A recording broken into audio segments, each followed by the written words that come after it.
Good afternoon.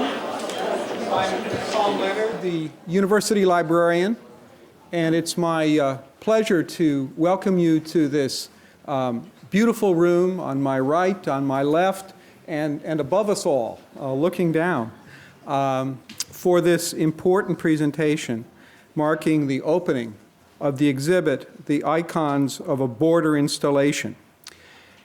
This handsome brochure, which is available in corners of this room and which you can peruse later, will tell you much about the effort that's gone into this exhibit.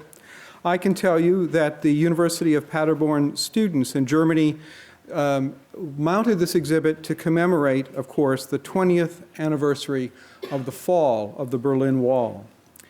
The exhibit comes to us through the generous assistance of the Goethe Institute of San Francisco, which also co-sponsors this lecture.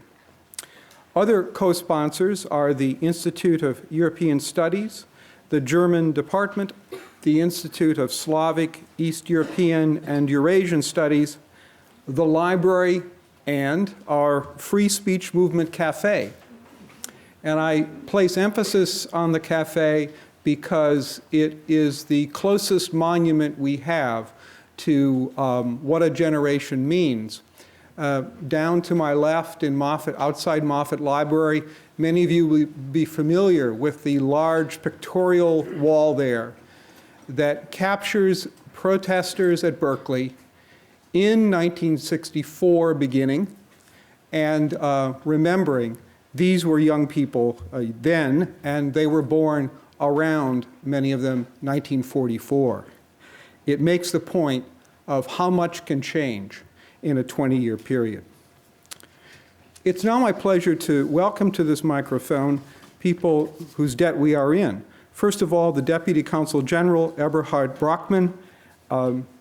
Please, welcome.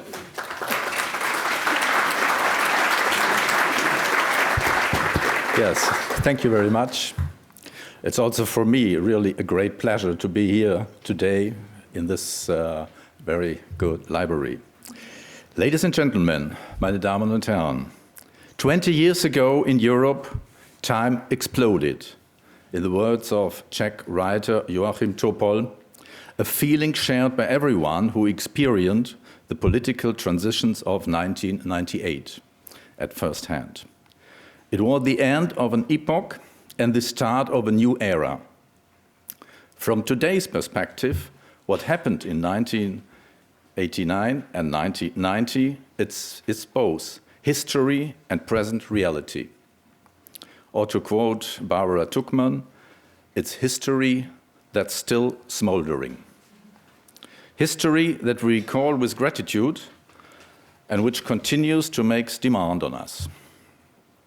20 years ago, all over Europe, there was a sense of heady expectation such as had never been seen before. What people yearned and craved for was freedom. Even now, that yearning is a source of strength that stands us in good stead when we ask, namely, what lessons 1998 holds for the period we are living through now. What hopes, perhaps, have yet to be fulfilled? What still needs to be done?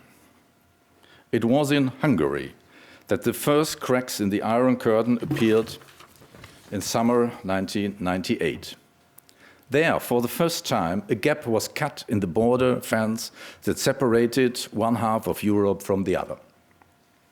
The images of that moment were relayed around the world. All of us can still vividly recall how Hungarian Foreign Minister Horn and his Austrian counterpart Alois Mock together cut through the wire fence. How hundreds of East German holidaymakers escaped to Austria through a gate in the fence which has been left standing ajar. How thrilled and exhilarated people were over their newfound freedom. These scenes developed their own dynamic, generating ever new waves of people hoping to escape to freedom. It was not long before the refugee crisis in Hungary and later also in Poland and Czechoslovakia became a crisis of the GDR regime. This year is a very special to Germany because it marks two grand anniversaries. First, we celebrate this year the 60th anniversary of our constitution, the so-called Basic Law. In May 1994, this constitution came into force and by that brought into being the modern post-World War II Germany, a truly democratic state based on the rule of law and the strict and unqualified observance of human rights. But this great achievement happened only in the western part of Germany, and it was only exactly 20 years back that freedom, democracy, and the rule of law could be extended to the whole of our country and to all of Central and Eastern Europe. This year, we are therefore also proud to be able to celebrate the 20th anniversary of the fall of the Berlin Wall, which in fact ended not only 40 years of division of Germany, but also of the whole European continent. Ladies and gentlemen, the events that took place 20 years ago back in Germany and other parts of Europe were nothing less than a political earthquake of a major magnitude that shook up the whole continent. We, Germany, were the epicenter of the earthquake. I was there at that time in the East, and I remember very vividly these history-making days and weeks at the end of 1998, because I acted at that time since 1986 at the German embassy in Moscow. Let me just tell you that nobody expected this course of events, and nobody anticipated the speed with which these events developed. Not only German citizens in the West and in the East, but also the whole West German political class, and I presume even more so the East German political class, were completely caught by surprise. When we now celebrate the fall of the wall, we can consider ourselves very fortunate the way everything worked out. We somehow sensed it already then, but in retrospect, it has become very clear that it all could have worked out very differently, had not the right people been at the right place at the decisive time. Because what happened in Europe 20 years back was a fully fledged revolution that within days liberated numbers of countries from oppressive regimes. And the real miracle is that this revolution, so gigantic in scale and impact, was almost completely peaceful. Ladies and gentlemen, I personally feel that, over time, the importance of one man in this process is increasingly underestimated. Let me therefore recall here that the peaceful revolution in Europe would not have been possible without President Gorbachev, or what then was still the Soviet Union. We owe a great lot to this man who was a true visionary, and this is why I would like to pay a special tribute to him tonight. But of course, there were also others to whom tribute has to be paid.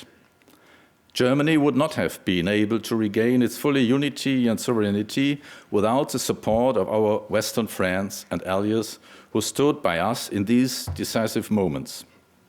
And among our friends, the US stood out like the literal beacon on the hill, firmly standing by us in the most difficult hours and thereby proving to be a true friend indeed. It is thus, ladies and gentlemen, that this very important moment in modern German history has also become a landmark of US-German friendship. And it is therefore my particular pleasure to be able to celebrate this anniversary here in the US, a partner and friend who played such a crucial role for Germany, not only in becoming a modern democracy 60 years back, but also in achieving, after more than 40 years of enforced separation, our national unity. In 1998, people pushed the gates of freedom wide open. Yet we will only preserve the freedom that seems to be self-evident today if we have the courage to stand up for it every day anew.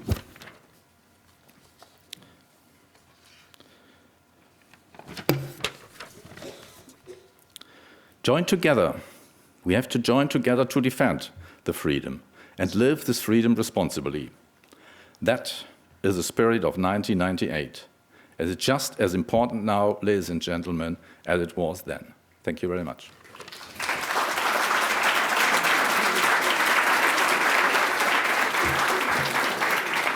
Will you welcome the director of the Goethe Institute in San Francisco, Rudolf de Bay?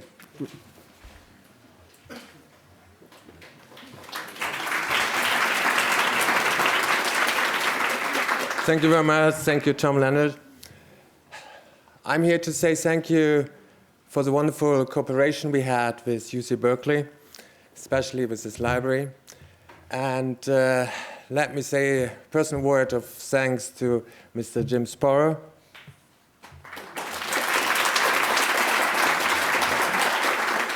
who worked so much, especially with my dear colleague Ulla Dinter,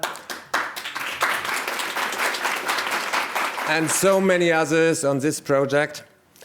And I'm so happy that we hear so many tonight for commemorating, I would say, the happiest day in German history today. Thank you, Jim, so much for making this possible. We had a busy mail traffic early February because I had lunch with the consulate, with the consul, cultural attaché of the Russian Consulate General. And while having this dim sum somewhere in Chinatown, the idea popped up, why don't we invite Mr. Gorbachev? And you might remember, Jim, that we had a busy mail traffic. It turned out that he couldn't come. But the day is a happy day, and thank you, everybody. Thanks so much, all those people who helped to make this day here possible in this wonderful library. Thank you, everybody.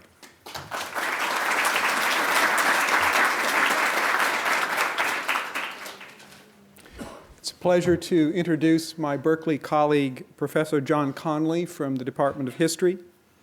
John strategically took his first advanced degree in history at Harvard before the wall was down, and his PhD shortly thereafter. He is co-director of the UC Berkeley History Social Science Project, an outreach program for high schools. He is the North American editor of Contemporary European History, and he has published widely on the Sovietization of East German, Czech, and Polish higher education. John, welcome to your library.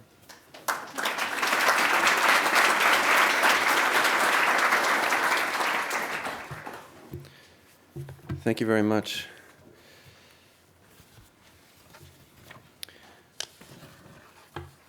So I have to say at first that the subject of the talk really, at some basic level, is a non-subject.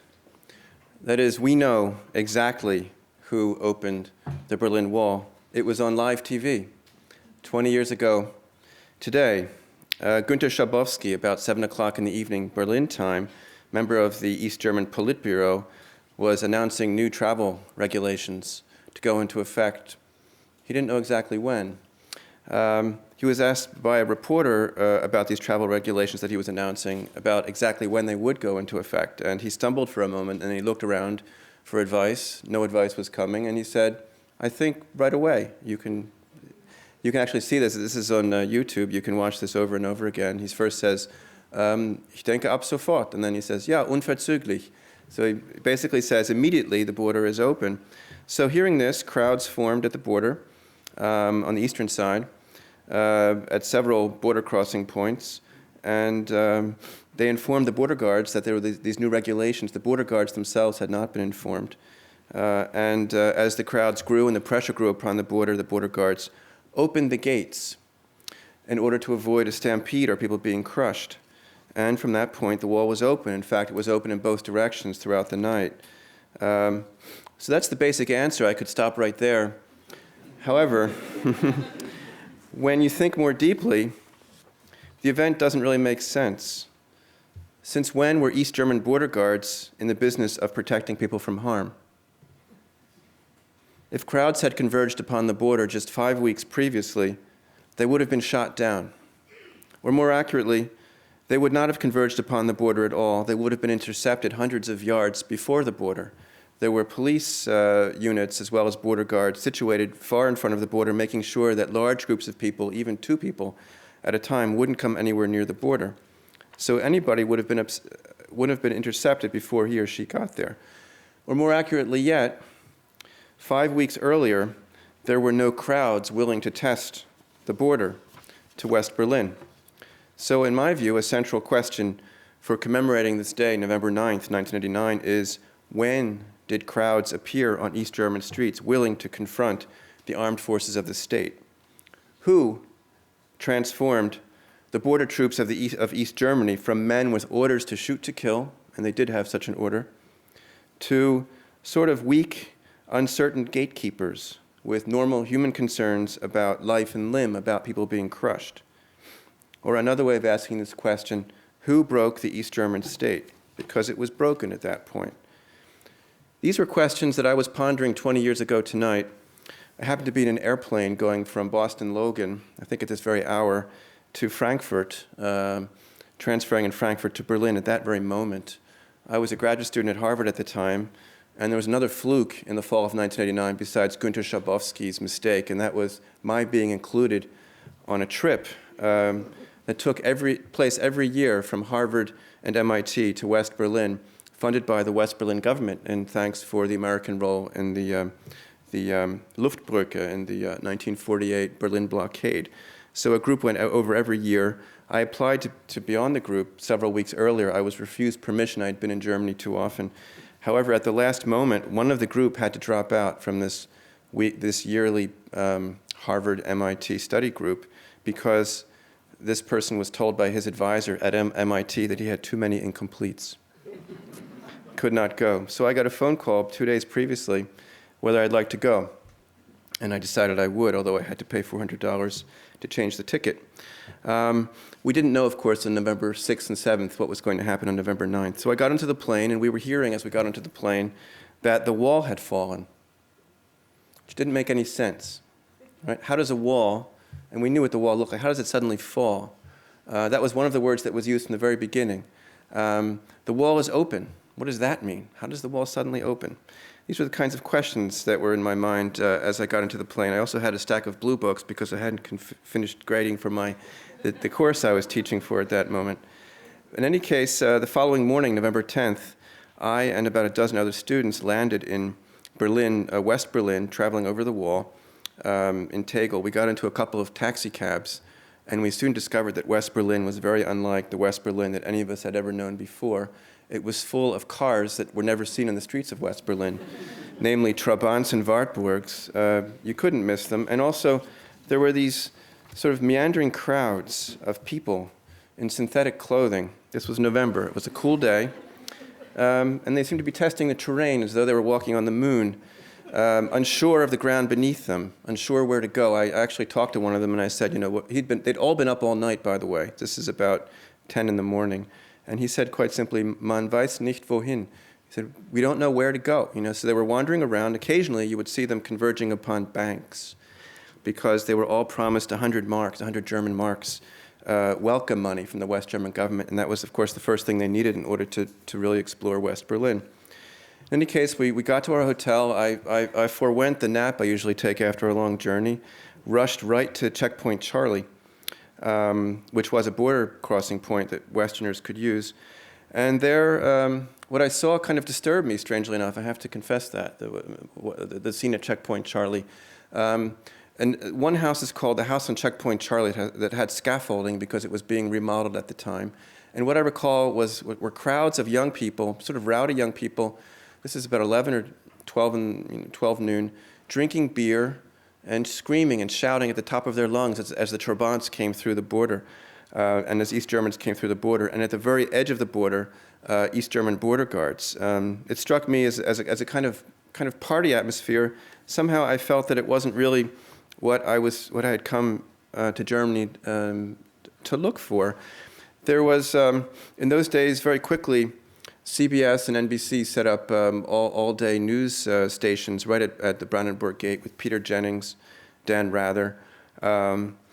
This seemed, in the eyes, I think, of people in the U.S. to be a major historic moment. But in my eyes, somebody who was on the ground and had been in Berlin very often, it seemed to me that what was happening at the wall was itself a kind of a party, a celebration of something that had already happened much earlier, in some ways reminiscent of the kinds of victory parades that take place after wars. Sometimes months and years after the decisive battles, people get together to commemorate the achievement of what people had done, often at great sacrifice, much earlier. I had been reading the newspapers in Boston.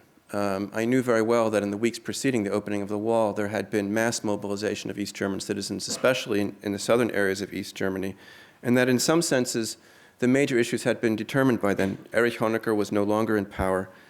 1 million people were on the streets of East Berlin on November 4th, 1989. People were gathering everywhere in East Germany by that point. So in a sense, for me, this is a strange subjective impression. The immediate impression of the opening of the Berlin Wall was that this is a party of something that happened, commemorating something that happened much earlier. A lot of fun, but I was very glad when the study tour was ended after a week, and I could get into the East German provinces to get among the people who had really caused the regime to fall, above all in the city of Leipzig. In the city of Leipzig on October 9th, 1989, there was a huge demonstration of about 70,000 people directly contesting armed representatives of the state, and these people did not know that they would not be fired upon. And it is widely recognized that October 9th, not November 9th, is really the turning point of the East German Revolution. A week later, Erich Honecker resigned. The crowd came up with a great slogan, "Wir sind das Volk," we are the people, because for years they had been told by the powerful that the powerful were speaking for them. And the first time I ever went to East Germany in the early 80s, you couldn't help noticing signs all over the place indicating what the government was doing for the people. Everything for the good of the people, alles zum Wohle des Volkes. But who was actually speaking for the people? Finally, in Leipzig, October 9th, 1989, the people was speaking for itself. And it was not speaking the language of the party. This was recognized as actually the end of the party's legitimacy, of the dictatorship of the proletariat that had been existing for exactly 4 decades, at least as a state. Now, in these early days of the East German Revolution, early October of 1989, as I knew from reading the Boston Globe at the time, there were just a couple of streets where people were actually courageous enough to go out and demonstrate. October 10th, the Boston Globe, I actually checked it in your microfilm copy here in the library a couple of days ago. The cities listed for the weekend of October 7th and 8th of 1989, people on the streets demonstrating against the regime. Potsdam, you've all heard of Potsdam, I'm sure. Dresden, Jena, you've probably heard of all those cities. And then a city called Plauen. You probably haven't heard of Plauen. I hadn't really heard of Plauen either. But I discovered, and I think I knew by the time I landed in Berlin in November, that on October 7th of 1989, this is the 40th anniversary of East Germany's founding, about 15,000 people had gathered at the center of Plauen and demonstrated. That's about 1 in 4 people of that town, about 70,000 people in total in that town. And this is 2 days before Leipzig. So I later determined and wrote that, in fact, it was Plauen, the city in the deep south of East Germany, south of Leipzig, right on the border to West Germany, near the city of Hof, just north of Nuremberg. This was the first place where crowds, the crowds that ultimately would breach the Berlin Wall, this was the first place that crowds had made a reappearance on East German streets. On October 7th, 1989, 15,000 Plaueners showed up at the center of their town to face the armed presence of their state. This was the place, in my view, where the people of East Germany, in the sense of we are the people, reclaimed public space. And from that point onward, from October 7th onward, this movement grew so that by November 9th, 1989, crowds routinely were appearing in the streets all over East Germany, from north to south, Rostock, Greifswald, Schwerin, Wismar, all of these northern cities through Brandenburg, Magdeburg. I mean, I could recite just about every known town in East Germany. By that point, people were on the streets everywhere. Plauen was the first place they went to the streets. So I was curious about this when I managed to get to Leipzig in November of 1989. I happened to have a friend that I visited in the late evening hours in Leipzig that I know from earlier time as a student in Heidelberg. I actually used to visit Leipzig on a regular basis. And I asked this friend if he didn't know anybody in Plauen that I might go and visit. This is before email, before telephones even, for East Germany. You couldn't just pick up the phone and call someone in Plauen or anywhere in East Germany. In fact, I couldn't call this friend. I knocked on his door at about midnight. This was November 20th, 1989. He was fortunately home and put me up. Otherwise, I don't know what I would have done that evening. In any case, the following morning, he took me to a friend of his who knew somebody in Plauen. And so I got an address of somebody, and I got in a train and went. This is about a 2-hour ride from Leipzig. The amazing thing about train rides at that point is that people were talking to each other. This is something that, people did talk to each other perhaps in East German trains, but they never talked about anything interesting, never talked about anything controversial, and they didn't all talk to each other simultaneously. But at this point, there were 6 of us sitting in this train compartment. Everybody was talking to everybody, and I took notes. I have my notebook still, and one of the things I found humorous, actually it's somewhat bittersweet in a sense. She said about herself, this woman, she was about 50 years old, she said that she had a verschenktes Leben, which means that her life had been lived without purpose, so that her life had been wasted in a sense. But then she looked to me and she said, "Der junge Mann hat das Leben noch vor sich." This young man still has his life ahead of him. She didn't know I was a graduate student from Harvard. She thought I was she thought I was an East German. In any case, I subsequently learned that her son had gone to West Germany by that point, and what she said was that our generation has had to start over its life again and again, and it's true for that generation. In any case, I arrived on the ground in Plauen sometime in the afternoon. This is November 21st, 1989, and immediately started asking questions. Fortunately, the people I was supposed to go visit were home. I had a place to stay.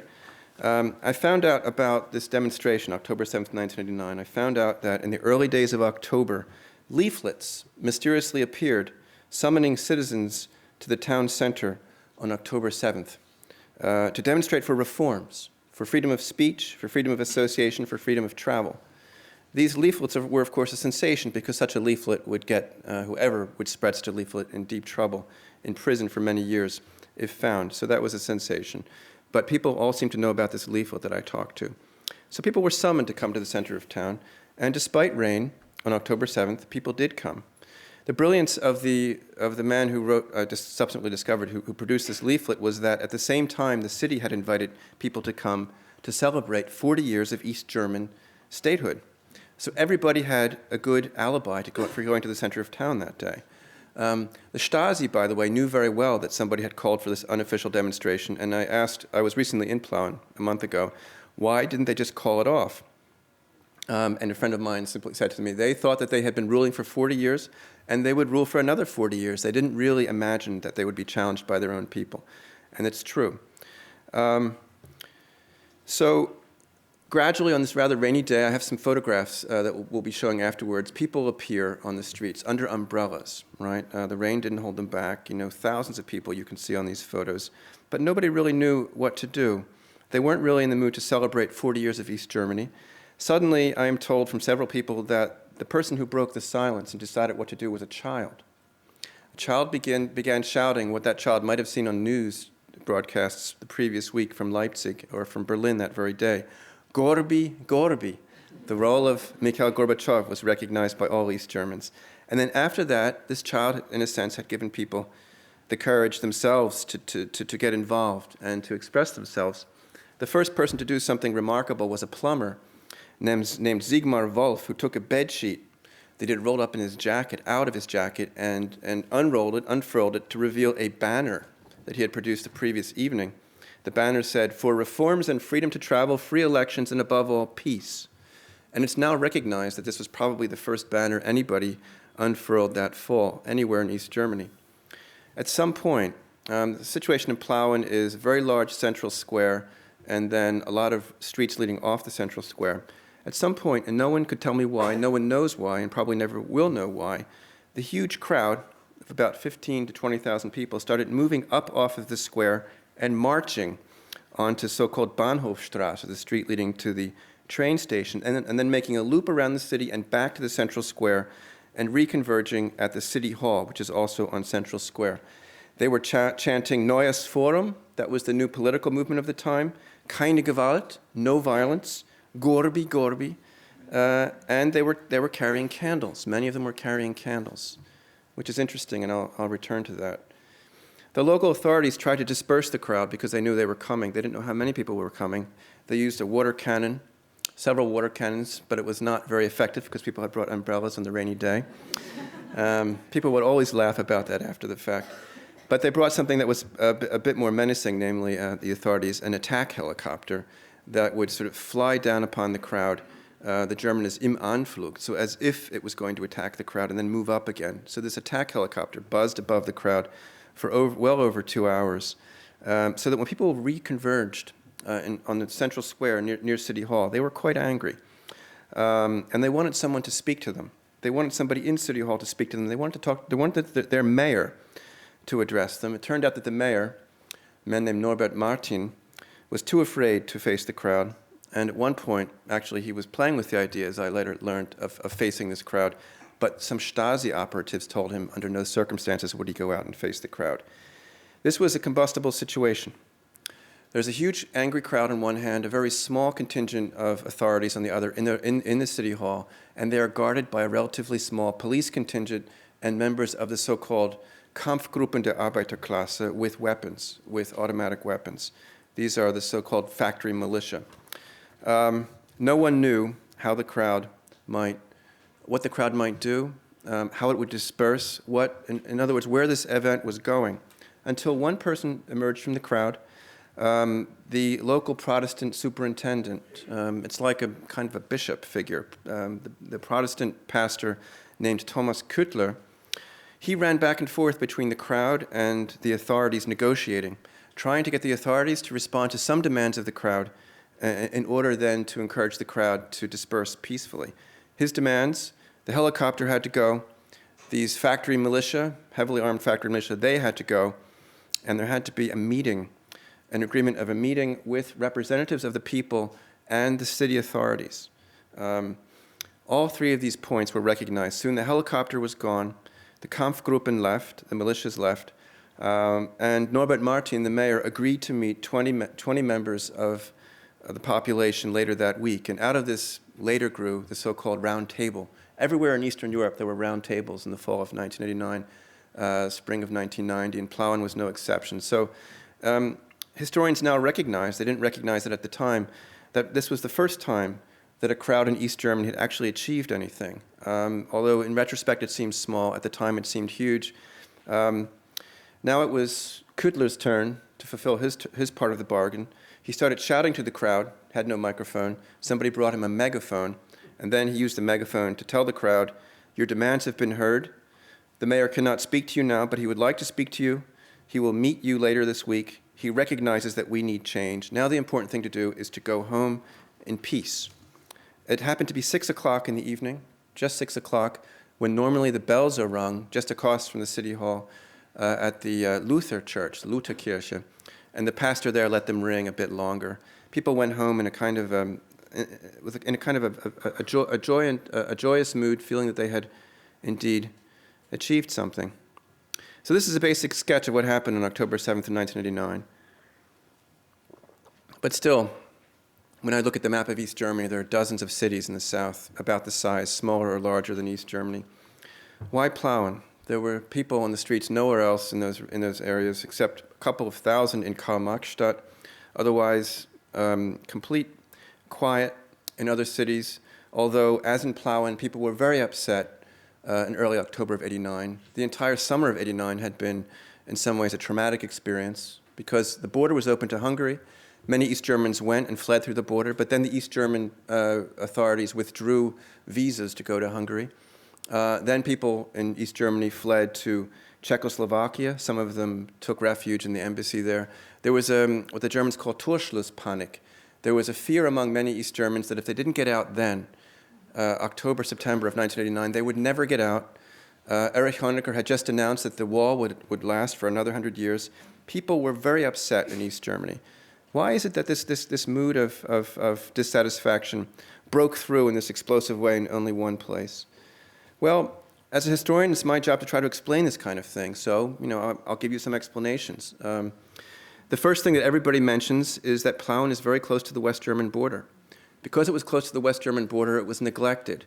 It was a place that the East German authorities didn't want anybody to go. Anytime that anyone arrived at a train station in a border town, you were looked at with great suspicion by the transport police. I know this from having once gone to a city called Meiningen in Thuringia, right on the border. The entire platform was full of transport police because one single American was arriving at this town. This is the early 1980s. Plauen was in a similar situation. It was a place that was that the authorities didn't want people traveling to. It was starved of resources. People were paid less there. It was a place that was quite simply neglected. It was a place that had once been a large and proud city. Before World War I, it had 125,000 people. It had an American consulate, people proudly told me. However, in April of 1945, it was devastated by an American attack from the air. About 75% of the town was destroyed. And the authorities simply lagged in rebuilding it. They didn't even rebuild some of the things that they could have rebuilt. People, for example, would tell me in my recent visit that there had been this lovely old cafe in the center of town called the Tröbel. I'm sorry, the Trömer. It was a building that could have been fixed, but the authorities simply let it crumble and then removed it. Another thing that people talk about in terms of history is that Plauen was a place that was industrialized very quickly. It experienced the dislocations of industrialization, of modernization, in ways that few cities did in such a rapid period, so that in the early 1930s, it was a place that had about twice the average number of Nazi voters and twice the average number of communist voters. It was a place of radicalism. In East Germany, it was known as a place of nonconformism. Another thing that people talk about is the role of the churches, which I'm going to come back to. Absolutely crucial. Churches throughout East Germany had harbored dissent for a very long time, but particularly in Plauen. There was one church, St. Mark's, that was called the Beat Church. Beat for beat music. It was a place where you could go to church as a young person and hear music that otherwise you couldn't hear anywhere else. More immediately than all of these things was the fact of, that I've alluded to earlier, the refugee situation in Prague.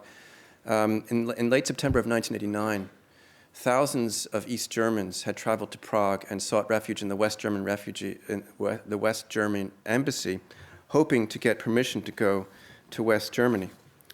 However, the East German government and its Czech ally would not let these people leave the territory of Czechoslovakia. The East German government said they could leave for West Germany, but first they had to come back to East Germany. They had to be released, in a sense, from their own citizenship. These refugees refused to go back to East Germany, and then Hans-Dietrich Genscher worked out a compromise solution whereby they would enter trains that would go to West Germany, but before going the direct route, which is directly west to Nuremberg, they would go north. A brilliant idea. Through Dresden, Karl-Marx-Stadt, Plauen, down south to Hof. 14 trains in all went through East Germany this way. East Germans knew very well about these trains' approach. It's early October of 1989. The first train that came into Dresden was besieged. It was stormed by people, desperate to get onto this train. Again, they thought that the wall was closed, the border was closing for good to everywhere they could possibly go to. This was their last chance. People literally climbed on these trains. I'm now told 3 people actually managed to get onto the train in Dresden and accompany this train all the way to the west. Not all of these trains went through Dresden. The regime started having the latter trains actually go further, enter East German territory further to the west, but all of them went through Plauen. All of them, all 14 trains of refugees. Plaueners knew about this. On October 4th and 5th of 1989, thousands of people actually gathered around the Plauen train station, hoping to catch a glimpse of the train going to freedom from Prague with refugees carrying East German citizens. There was an all-night battle between them and the forces of the law. In a sense, the Plaueners and the authorities battled themselves to a draw. But the following day, this mood of excitement, sort of pent-up energy, desire for change, spread, as people told me later, like a wildfire through the town of Plauen. Everybody knew what had happened that evening at the train station. There was a kind of a desire to continue acting. People had already become active. They were mobilized by that point. The final thing to mention is this leaflet, this curious leaflet that emerged the early days of October. We now know, and by the way, when I went in November of '89, nobody would tell me who formulated the leaflet. The person who did so was still too afraid, November of '89. The wall was open, but the Stasi was still operating.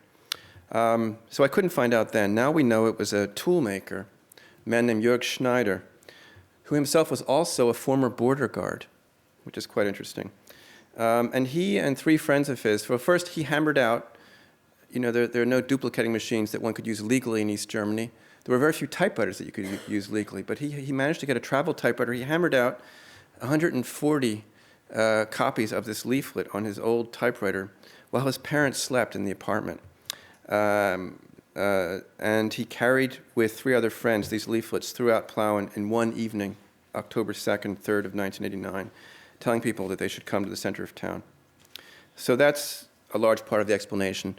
That talks about the number of people, but what about the fact that it was a peaceful demonstration and in some ways unleashed a peaceful revolution? How often in history has there been a revolution that was completely peaceful, that overturned a regime, in the way that happened in East Germany in the fall of 1989? Easily, this demonstration could have turned violent on October 7th, 1989. People were provoked. Some of them had been beaten by police. There was this buzzing helicopter. A single flying bottle thrown by anyone could have suddenly transformed this event into a bloodbath. The police were outnumbered. If firing had begun, they would have emptied their entire automatic weapons. And there wouldn't have been a peaceful revolution in East Germany. One person to thank for the fact that it was peaceful in Plauen has already been mentioned, Thomas Küttler, who saw the dangers and acted. But the demonstrators as a whole were committed to nonviolence. I mentioned this before. They shouted keine Gewalt, no violence, as they marched. The first 20 rows of people marching on this day raised their hands as a sign of peace. Some of them went throughout the crowd as it gathered at the city hall, almost like peace cadres, telling people, don't go crazy, don't go overboard, dreht nicht durch, they would say. Keep your cool. And pictures of the crowd in front of, there is one picture of the crowd in front of the city hall. You can see in front of the boots of the policemen candles lit, candles from the crowd, symbolizing their desire for peace. But this was not just a story in Plauen, as I've just said. This was a peaceful revolution that took place in all of East Germany. It was something that grew out of the churches, the Protestant churches above all. The demonstration in Leipzig that took place on October 9th had actually grown out of a weekly peace prayer that took place there on Mondays ever since 1982. In Berlin, on October 7th, 1989, there were demonstrations as well, relatively small. They also emerged from a couple of churches in the Prenzlauer Berg area. In Plauen, on the 5th of October, Thomas Küttler actually gathered together or invited the citizens of Plauen. Remember, this is just a short time after they'd been up, many of them all evening, fighting against the police at the train station, trying to catch a glimpse of these trains. Thomas Küttler realized there was tension in the air and invited the entire city to come to the city's churches to pray for peace, and thousands did on October 5th of 1989. So this is 2 days before the demonstration. Now, I was in Plauen just a month ago, on October 5th of 2009, so 20 years after this original peace prayer. In some senses, the active people of that time returned to the scene, including Thomas Küttler, who is now retired and living in Leipzig. He had the following to say to the people who came to St. Mark's Church to commemorate 20 years of the peaceful revolution.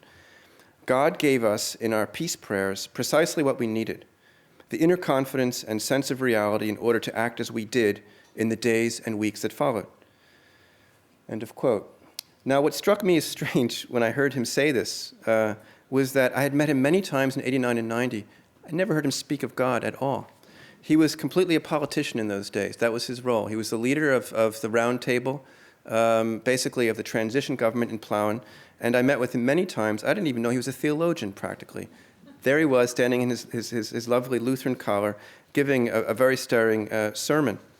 He, one of the fathers of historian, father of one of our graduates, Dirk Moses, now teaching in Sydney, his father, John Moses, spoke here about 12 or 13 years ago and referred to the events in East Germany in 1989 as a Protestant revolution.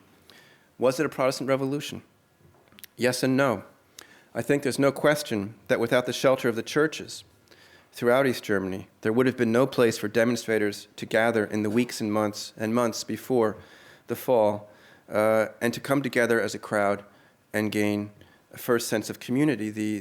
The demonstrations in Leipzig always began from a church at the center of town after a peace prayer. That is where that was a crystallization point for demonstration. It was there that they could articulate demands, and churches However, on the other hand, their message and the message of the revolution was itself not explicitly Protestant or even Christian, if you look at what was demanded at the time. In any case, when I first saw Küttler a month ago, I hadn't seen him in 20 years. I didn't recognize him at first in his Lutheran collar. He was going against the trend of our current time, which is no longer to talk about the events of 1989 as a Wende. You all know this German word, W-E-N-D-E. It means something like a turn or a change, and it's used to describe what happened in the fall of 1989. And people don't like using it because it was apparently first used by Egon Krenz. Egon Krenz succeeded Erich Honecker, so he was the first secretary of the Politburo of the SED. And somehow that gives people a feeling of unease. People now tend to talk about the peaceful revolution. Yet Küttler insisted on talking about Die Wende in his sermon a month ago. He said that this turn in history was a fulfillment of prayer. He said, I'll say it in German and then in English, Gott hat unser Geschick gewendet. God turned our fate. God changed our fate. I was in town for 4 days in October of this year. I had a chance to talk to a lot of people. What did people of Plauen say? Did they believe that they got from Die Wende what they prayed for? Now I'm going to switch scenes and we're going to talk more about the present. The second afternoon I was in Plauen in early October. I gathered with a group of veterans of the revolution, members of Neues Forum. This was the first civic rights movement in East Germany. Some of these people I knew from 20 years ago, some I didn't know. I was shocked by what they told me that afternoon. Not a single one had a good thing to say about the world their revolution had ushered in. Each one of them, although very active in politics in 89-90, had left politics. Those who had tried to work in politics in the city councils and other places in the early 90s were disappointed. They felt that all important decisions were made behind closed doors and not by elected representatives of the people. Decisions that were important were made by banks and businesses. One person that I knew from 89, from the very beginning actually, I met him in November of 89, a worker, a brilliant, fabulous man, said to me, "This is not real democracy." And no one in the group disagreed with him. To me, this was a shock because I had just been in Plauen for a couple of hours. I think I'm a relatively critical person, but as far as my eye could tell, Plauen and everywhere in the former East Germany had been transformed completely and for the better. Gone was the dirty air. Gone was actually the dirty stream. There was a dirty stream, a polluted stream in Plauen. Gone the shabby, gray, peeling house facades. Gone the dingy cafes and so-called restaurants. You can travel in Plauen for quite a distance from the city center and not see a single house that does not have a fresh coat of paint. You can hardly recognize it as East Germany. In fact, I think if somebody had taken me from 20 years ago and transplanted me to the present, I wouldn't have known it was an East German city. There are dozens of new restaurants and cafes. One discovers that actually there's a local cuisine. Back in those days, it was completely hidden beneath this kind of uniform menu of socialist cooking. Everywhere in East Germany, you got something called soljanka. It was a kind of a soup called a Ukrainian soup. And nowadays in Plauen, people are eating local specialties of that area, the Vogtland. The place reeks of prosperity, especially compared to Czechoslovakia, which I visited a couple of days later. One anecdote will say it all. I met with some high school students, and a couple were late coming to the meeting because they couldn't find parking places for their cars. High school students. Now, the veterans of the revolution that I spoke to had not gone onto the streets and risked their safety for prosperity. They had a kind of prosperity. One of them, a man named Dietrich Kelterer, and I took a walk on October 7th through the town, and there was a new building at the very center of town that wasn't there previously, which he referred to as the Einkaufstempel, the shopping temple. It's a four-story construction. It's jammed with boutiques. It's a mall, essentially a shopping mall. And again, it reeks prosperity. It's right at the center. It seems that actually everything in the town circles around this one building. If it had existed 20 years ago, there would have been nowhere for the crowd to assemble. I was actually reminded of the mood of the revolutionaries of that time by a book that Dietrich Kelterer published recently, and they feature Dietrich Kelterer. He's a veteran of the Neues Forum, he and a couple of friends, they published a book of reminiscences from that period. Lovely sort of coffee table volume featuring some of the banners from the time. And one of the banners said, I'll say it in German and then translate, Je mehr wir unseren Bauch lieben, desto mehr verlieren wir unseren Kopf. The more we love our stomach, the more we lose our head. I have a friend in Switzerland to whom I communicated all of these impressions, a historian named Christoph Lüthi that I knew from Harvard, and he wrote to me something to the effect that all revolutions, I'll actually read you his exact words. He said, the hopes of 1989 cannot be satisfied or could not be satisfied by any real political order. Is there not a literally utopian element in each revolution involving a hope for general redemption? So perhaps expecting the revolutionaries to be satisfied is an unjust expectation. One question I haven't posed this evening, among the questions I've posed, is what was I doing in Plauen in the middle of a semester when I have a course Monday, Wednesday, and Friday? I'm supposed to be there teaching the students. Well, one answer is that I have a very good teaching assistant who replaced me for 2 lectures, and another is that I gave a midterm on one of those days. But I was actually invited to Plauen as a guest of the city. They put me up in a nice hotel. They paid for my drinks for the entire 4 days and all food, carted me around. It was actually wonderful treatment to receive as a historian. The answer as to why I was in Plauen is that people of Plauen care very much about their history. I happened to be in 1990 one of the very few outsiders to take notice of this city. I wrote an article at the time, and the words from the article are cited constantly in propaganda of the city of Plauen. I wrote that Plauen was the first place where a city showed unified will for change. There's an article in the Aachener Zeitung. In the city of Aachen, they picked up a report from the Deutsche Presseagentur, the German UPI, quoting me against the claim of Leipzig, that Leipzig was the first place to actually stage a revolution. So I am, in some senses, a witness on the side of the city of Plauen. So that is part of the reason that I was there. It would seem at this point, for many years, the Plauners felt like, what was his name, Rodney Dangerfield? I don't get no respect. They felt they weren't getting respect. They weren't recognized. Nobody knew about Plauen. Everybody knew about Leipzig.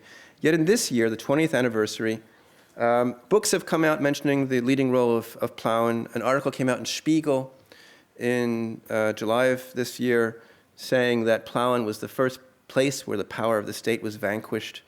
The man who unfurled the first banner of the revolution in Plauen, Sigmar Wolf, the plumber, was invited to receive an award called Die Goldene Henne.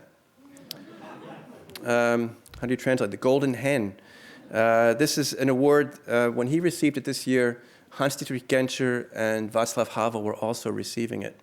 It's a very big award on the German stage. He got it in Berlin. He couldn't dream he would actually be getting it, but he proudly was carrying it around in Plauen in the early days of October. On October 7th, just to continue the story about how Plauen is being recognized, Plauen was visited by 3 luminaries. Horst Köhler, who is the president of the Federal Republic, Stanislav Tillich, who is the governor of the state of Saxony, and the US historian John Connelly. I'm glad that you laughed because my wife also laughed when I read her this statement. But this is actually this is from the first paragraph of a story that appeared in Die Freie Presse, the local newspaper in Plauen.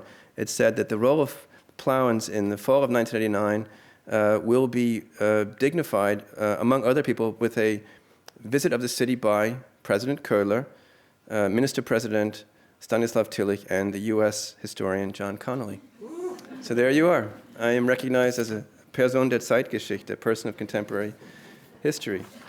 Now, for all of the festivities that I witnessed in Plauen, there was still some ambivalence the entire time I was there, of a kind of an inherent impossibility of connecting what people felt was so meaningful and important to them in their lives 20 years previously with the present.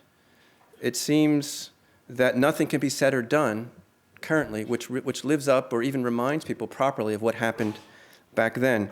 Particularly, this is something I've tell you somewhat confidentially, a particularly telling moment for me was the meeting of the Bundespräsident Köhler with students of the city of Plauen. On the morning of October 7th, they asked him a couple of questions. They asked him, dear Mr. President, how can we stop the continuing brain drain from East Germany to West Germany? And how can we keep West Germans from having such demeaning, harmful stereotypes about us East Germans? After beating around the bush for a very long time, President Köhler simply said, we should talk to each other more. That was the end. That was his final answer. Afterward, I walked outside and I ran into the guy who typed the leaflets, Jörg Schneider, the toolmaker, who had once risked his safety and maybe his life to help realize the freedom of speech in the city of Plauen. And he had this to say about this exercise of the freedom of speech by the leading dignitary of the state. He said, this was a talk without any content or substance. While this event was happening, this meeting of President Köhler with the local population, I was seated in the back of the auditorium with a couple members of the Neues Forum behind me, and I continually heard them mumbling. And afterwards, well, actually, I heard one of them said, Dietrich Kelterer said, if somebody had talked to us this way 20 years ago, we would have said, get to the point, right? Someone had beat around the bush that way. Then when we went outside, Kelterer looked at me and he said to me, John, so hast du doch geschrieben. He said to me, John, that's exactly what you wrote, isn't it? In other words, this was not a direct memory of something that he remembers them saying back then. It was something that he had remembered me writing about what I heard them say about themselves back then. I'll have something more to say about this subject of history as I move to my conclusion. 7th of October, 2009. In the afternoon, there was an unveiling of a monument for the peaceful revolution. In the evening, there was a discussion, a podiumsdiskussion with Stanislav Tillich and U.S. historian John Connelly. However, after the event, some veterans of the revolution told me and reminded me that nobody from the new forum from back then had been invited to speak. After the event was over in the evening, in the dark hours, must have been about 9 o'clock, I saw these veterans of the revolution, maybe 24 of them, standing around outside the city hall at the very spot where Thomas Kütler had received his megaphone 20 years earlier. They were milling around, not wanting to go home, feeling that they still had something they wanted to say or experience that day, but not knowing exactly what to do. And before I left, I was actually going to go meet an artist friend of mine there for a drink. I asked Dietrich Kelterer whether he'd like to come for a drink, and he said, where are you going? I told him where I was going, and he said, no, thank you. The owner of that place was an informer of the Stasi. So the point here is that we have a situation in the fall of '89 of unity, and currently it's impossible to get people together, even to drink a beer over their disagreements. I recently wrote a piece about this, my impressions from Plauen, that was edited, as pieces always are edited, by a very smart person who knew better than I did what I wanted to say. And the editor wrote that the veterans of the revolution were disappointed by what had happened. I wouldn't say that. I wouldn't say that the people from Neues Forum are disappointed. All of the people that I met live well. They certainly live much better than they did 20 years ago. They have opportunities that have been very important for them. One person I couldn't meet at all because he's living in India currently. Another man is living in Mainz. These are the two leading figures that weren't even in Plauen that day. The person who said there was no democracy in Germany, his son has studied in Peru and brought back a bride from Peru and is now a political scientist in Leipzig. He could never have been a political scientist in East Germany. Another man from Neues Forum, he goes to France on a regular basis. They're all doing things that are actually incredibly interesting. They're all living very well. The thing is that these people, in some senses, are now, particularly looking back on October of '89, for a moment they're sober, or maybe they are, to put it in better words, better terms, sobered, unable to find the kind of potion that they had once consumed 20 years ago. My friend Christoph Lüthi said that they were utopian, but the revolutionaries of that time were not simply utopian. They had actually experienced a kind of utopia. And here I come back to the subject of today's talk, which is the crowd. The crowd was a place of perfect harmony. It was a place of unity, of security, of wholeness. It was, I would say in German, sinnstiftend. It was something that gave people a sense of meaning. It was also a platform for them to realize themselves, to speak freely, and to speak freely publicly for the first time in their lives. And this really pertains to the entire 15,000. One of the New Forum people told me 20 years ago that it was an event at which Rentner ging Arm in Arm mit Punker. So senior citizens were walking arm in arm with punk rockers. Now clearly this is a situation that could not last, and it did not last. What's fascinating for a historian is to talk to these people now and to catch them catching themselves in sudden flashbacks to the moments of that day, of October 7th, 1989, from the present, the endlessly complicated, divided, and divisive present, back to the afternoon of October 7th, 1989. I just want to give you two anecdotes that I found particularly moving.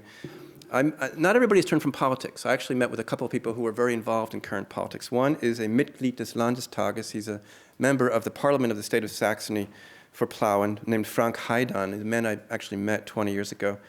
I met with him, he was back in Plauen on October 6th, and we sat and chatted for a while, and he thought back upon that day, and he remembered being so frightened as the crowd moved off the square. Remember I mentioned to you the crowd moved off the square, nobody could really say why it moved off the square. He was so frightened by the helicopter and the visible presence of police cordons all over the city that he tried to escape. He tried to run away, actually. He ran to the local Catholic parish. He told the priest, open the church, let me in, let us in. The priest wouldn't open the church for him. He ran trying to get into other buildings. He couldn't get in. Finally, he found security in the crowd, among the 15,000 people. It was only there that he could find security. And I have to say, the fact that that a current politician could speak so openly about his fear, I found especially impressive. Another man that I knew from back then is a member of the SPD, and still is a member of the SPD. He was a leader of the SPD then. He's the head of the Industrie- und Handelskammer, the Chamber of Commerce in Chemnitz, named Hans-Joachim Wunderlich. He remembered suddenly being in the crowd. Remember, when people approached the center of town that day, they didn't really know what to expect. They didn't expect going on a demonstration. They didn't know what to expect. And he recalled that when he was in the crowd, he suddenly looked to somebody next to him, whom he didn't know, and said, "Weißt du was? Wir demonstrieren." He said, "Do you know what? We are demonstrating." Right? And suddenly they realized what they were doing in a sense that it's a very unusual case of complete unity of group and individual. It's interesting that a historian can go to Plauen and help unearth these memories, have people speak openly, yet at the same time, the people of Plauen seem to require a historian who wrote something about them 20 years ago, to recall what it was really like and how they really behaved. The good thing about it from my standpoint is that for a very unusual time in one's life, the historian really feels needed, at least the historian of Europe. Let me just conclude with some thoughts about how they might be recalling November 9th. I actually don't know. I had some pictures. I'm actually glad I can't show this one. In Plauen, they apparently inflated a make-believe Berlin Wall over this weekend, and some of the young teenagers put on supposed uniforms of border troops and commemorated the 20th anniversary. I think that on one hand, people in Plauen are probably quite happy reflecting upon November 9th, 1989. Remember on the banner that Sigmar Wolf wrote, and also on the leaflet that Jörg Schneider wrote, was the demand for freedom of travel. So the opening of the border, in a sense, was precisely what the revolutionaries wanted.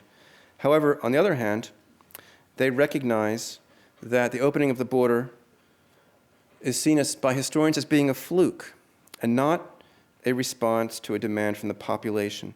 It's something that happened to East Germans, not something that they demanded and was given to them.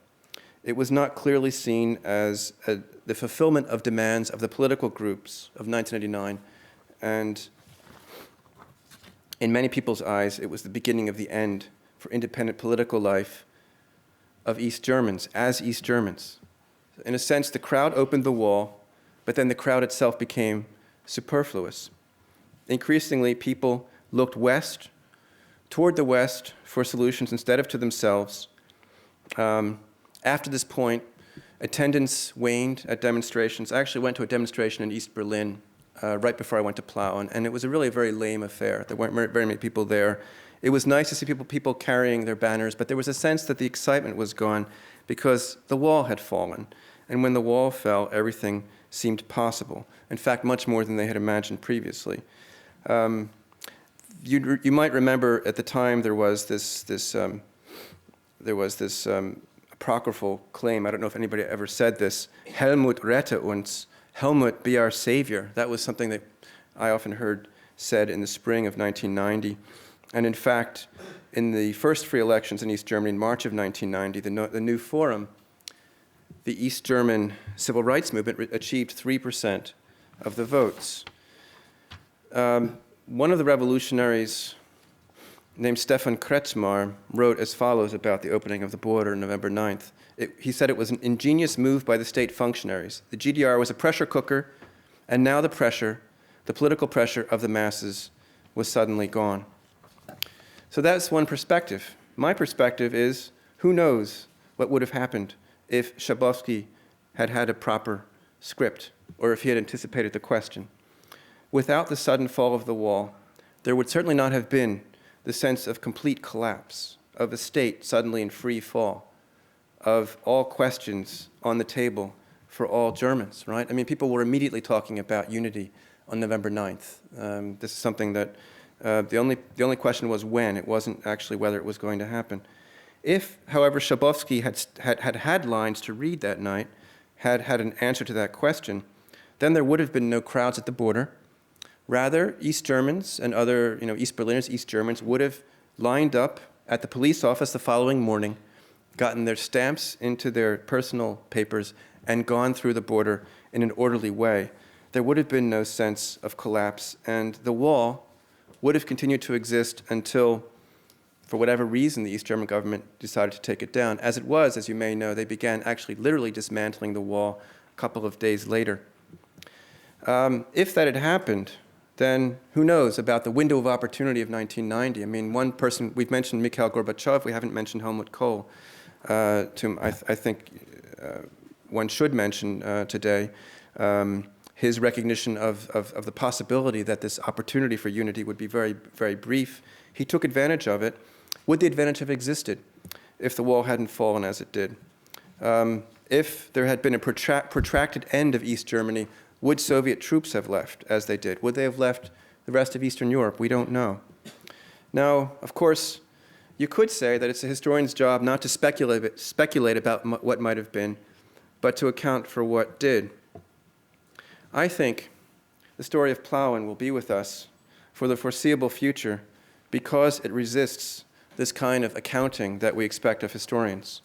I've given you all the reasons that I could muster for why Plauen produced this demonstration: the proximity to the border, the fact of the leaflet, the fact that it was a big town that was treated poorly, the fact of the trains going through, the fact of the peace prayer. But if we had a map of East Germany behind me, you would notice that near Plauen are dozens of small towns. Apolda, Eisenach, Dessau, Zwickau, Saalfeld, Jena, Rudolstadt, Sonneberg, Naumburg, Freiberg, Weimar. I could keep going on like this. There are dozens of small towns in East Germany, especially in the south, yet only in one place did people show up so massively to demonstrate what everybody, in a sense, was feeling.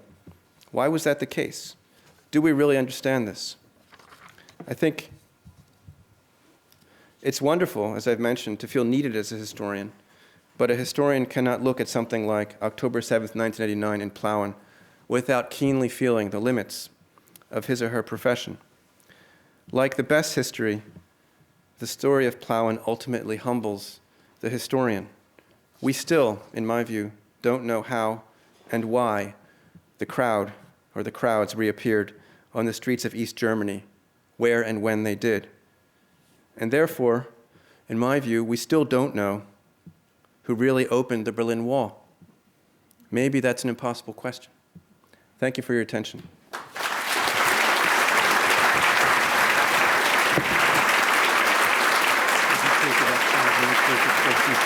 Yeah, whatever. That's fine. Sure. Okay.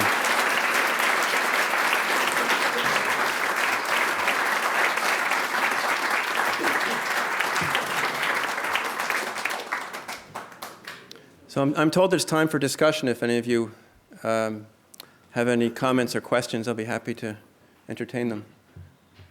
I can't actually see very well. Yes.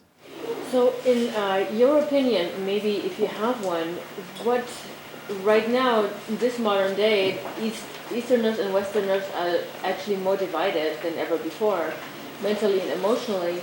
In your opinion, why would that be the case, for instance? The question is about why Westerners and Easterners are divided more than ever before. I actually, I don't share that perspective. I think they were more divided in the 1990s. When I met with this high school group in Plauen, a couple of them actually had West German parents, and they had moved to Plauen, because in Plauen there were opportunities. And I actually asked precisely this question, whether they felt there was a distinction between them and their classmates. So my view is that although this is and has been a huge problem in the decade or so after the fall of the wall, I think as the new generation comes onto the scene, it's less of a problem. Another thing that East Germans really resented was the presence of so many West Germans in politics and business, right in their own midst, right?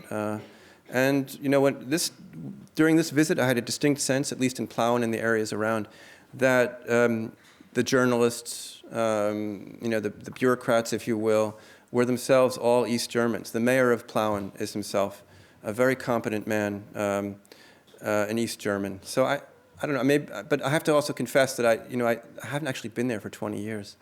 So my perspective doesn't speak to more than what I saw. Yeah, because my family and friends in the East and my family and friends in the West, they both tell me the same thing. The Easterners are very unhappy that they're still treated and are still undermined. And the Westerners say, oh, the Easterners, we're still paying the unification tax and they don't, and blah, blah, blah. So it's a constant back and forth. And it seems like there's really no communication ever, and there's no communication promoted ever. And that's like a common frustration, and there seems to be not much of a solution. Maybe it can start with high school kids, maybe it has to start in the schools, but it's not anywhere else. Yeah, I don't share that kind of gloomy perspective. The interesting thing about Plauen is I was looking at the electoral returns from the spring, 28% Die Linke, right? So 28% are protest votes in a sense. There are very many people who are quite dissatisfied in Plauen and in other East German cities.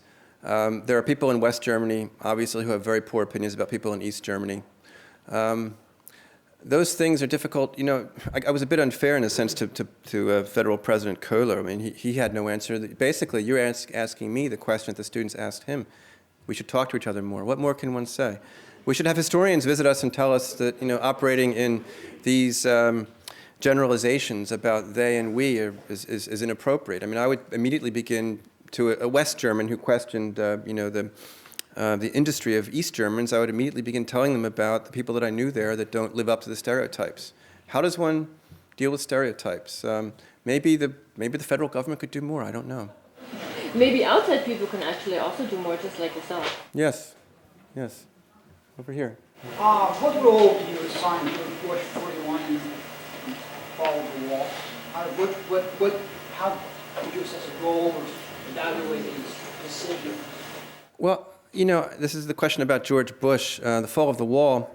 I think that the American government handled it quite well, as far as I can remember from the time.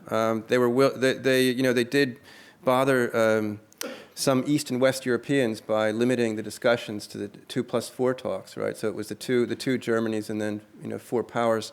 But in retrospect, it went very smoothly. I think the Consul has already said that things could have turned out quite differently in the fall of 1989.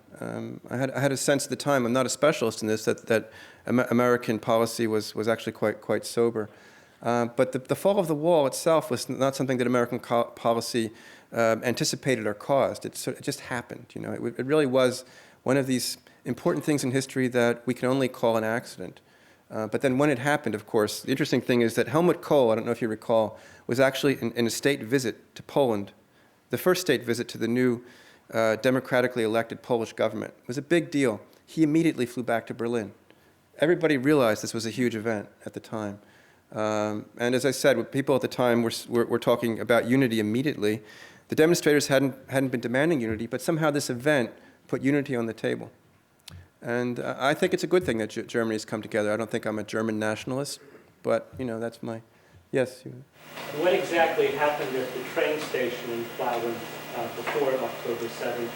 And were those who came to the square, had they any direct observation of the violence or the confrontation? Yes, thank you. Yes, the people who came to the square, many of them had actually been at the train station. They had direct confrontation with the violence. The person who said that this is not democracy, his name is Siegfried Schaller. I met with him in the recent visit to Plauen, and he, despite the wishes of his wife, actually he went to watch the trains. People were simply curious, and they desired to do something. What could you do in a place like that, And so the one event that they knew was going to happen was this damned train coming through that they couldn't send directly to Nuremberg. It had to go through East German territory. It had to go through Plauen. So he and thousands of other people, they first actually went onto the train station. So the city was not expecting that, or they would have cordoned it off. And then when the regular train, I'm told, from Rostock to Munich, so all the way in the north of East Germany to all the way in the south of West Germany, came through that night. Because people were on the platform, they stormed the train, that train. They couldn't get onto it. And then after that, with billy clubs, the police essentially cleared the entire area of the train station. And so, yes, so that was, in some senses, a very important mobilizing moment where people had taken that initial risk against the state. And in a sense, going out on the street on October 7th, 2 days later, was just a continuation of something that they'd already passed a hurdle, kind of a threshold against fear, and they were angry. They were angry. People told me there's a great German word, Unverfrorenheit. Means something. It's translated very weakly as insolence, which I don't like. But people were amazed at the insolence of the state for going ahead with these celebrations of the 40th anniversary of the GDR, when people were so unhappy and had seen so many East Germans escaping to the West. There was such a problem in that city that nobody would address, that they would go ahead and celebrate this thing. That was also something that caused people to come out. In Leipzig as well, I met with a guy who was on the demonstration October 9th of Leipzig in my recent visit. He lives near Dresden currently. And he just said, we had to go out. Nothing could have stopped us that evening. This is when, again, they didn't know if they would be met by force. It's very interesting. So, yes, Bill. Would you say that the Plaueners or the East Germans had a sense of being actors in the Soviet Empire, that they could see beyond the boundaries of the GDR to the neighboring states, that they had awareness that the communist regime had collapsed in Poland, that it was coming down in Hungary and so on, or were they not really able to sort of position themselves in relation to such vast, in a sense, impersonal structural changes that were going on in the bigger empire? Well, thank you for the question. I think that they were incredibly savvy as far as the situation throughout Europe was concerned, not just in the Soviet Empire, but West German politics. They often knew the West German politicians' names better than West Germans did. They watched, and in Plauen, they had very good reception of West German TV because it was just across the border. They were very well informed about the difficulties that Gorbachev was having. Above all, they knew that Gorbachev promised democracy. He promised a new kind of Europe. They knew, it was transmitted over television. They knew very well what was going on in Hungary, the promise of free elections there. They knew that there was a new non-communist government in Poland. All of these things were very well known. And the fact that they would chant, and a child knew about Gorby. They didn't need to. They knew details, but they didn't need to know new details. They got the basic message. It was unmistakable. I think the Consul also mentioned the role of Gorbachev. A couple of people said to me when I was in Plauen recently, is one thing they still can't figure out is how a guy like Gorbachev actually could emerge from the Soviet bureaucracy. That the Soviet bureaucracy would actually permit the formation of such an individual it's again, it's one of those mysteries. I don't know that we have a good answer for it. But anyway, I would say that, you know, my view of East Germans in Plauen and elsewhere is that they were very, very knowledgeable about what was going on in the East. They're probably less knowledgeable now because they take their vacations in Italy and Spain and places like that. Anyway, so I think that that's all we have time for. I'd like to thank Professor Connelly for his presentation this evening, and thank you all for coming. Please stay. We're going to have refreshments immediately. The exhibit, which was referred to earlier, Icons of a Border Installation, is found in room 190, which is the room directly opposite the Morrison Library across the hall. So you're most welcome to go there. Please don't take food or drink. Please don't take refreshments outside of this room, however. During the reception, we're also going to be showing the images, if we can figure out how to do that, that John mentioned, and I'll also be showing some rare footage from the 1960s of the building of the Berlin Wall. So you'll see those images projected on the screen behind the podium. So please join me again in thanking John Conley.